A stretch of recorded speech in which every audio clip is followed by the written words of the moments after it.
His English was flawless but clipped, like he'd learned it when he was an adult, not a child. "I'm glad you're awake. My name is Jakob Tass." Stephen didn't respond. The name meant nothing to him. "A client hired us to put some questions to a very specific group of people," Tass continued. "Unfortunately, you are one of those people. So I will ask you some questions. Hopefully you will answer them. If you do not, then, well, let us say it would be better for you if you did." He took a step back. A woman broke away from the group.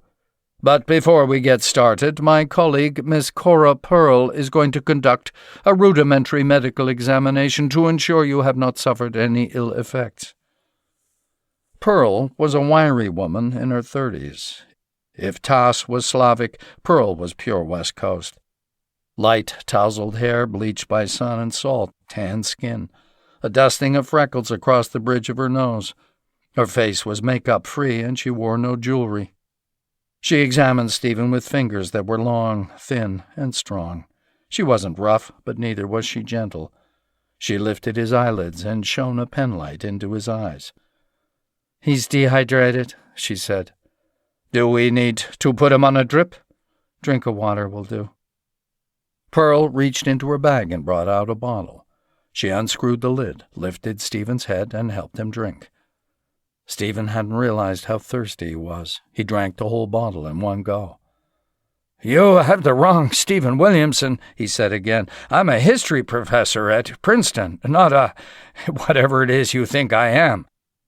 "And what is your area of expertise, Stephen?" "My area? If you are a Princeton history professor, you must have a period of history that you specialize in. I would like to know what that specialization is, please." "The Ottoman Empire. It was one of the largest empires in recorded history," Tass cut in. "It lasted 600 years, controlled most of Southeast Europe, North Africa, and West Asia, and at its peak it covered almost 8 million square miles. We do not have the wrong Stephen with a PH. We do not make mistakes." As well as having an analytical mind, the kind of mind that could work out where he was based on a couple of old factory signs, Stephen had also been good at predicting outcomes by studying known facts.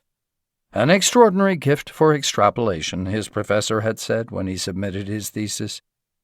Stephen had always thought it was a pity that Suleiman the Magnificent's advisers hadn't had the same gift.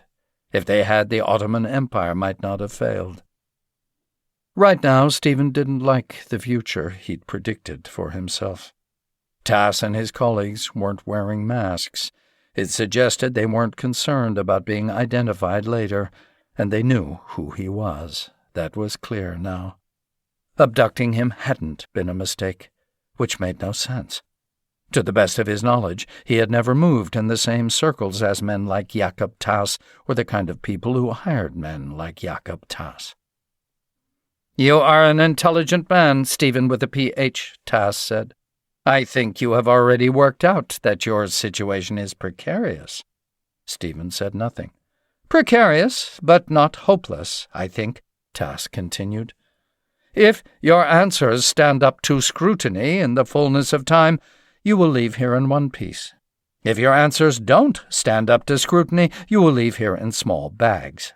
Do you understand?" "I understand," Stephen said. "Good. Then let us be. I understand your client has made a mistake.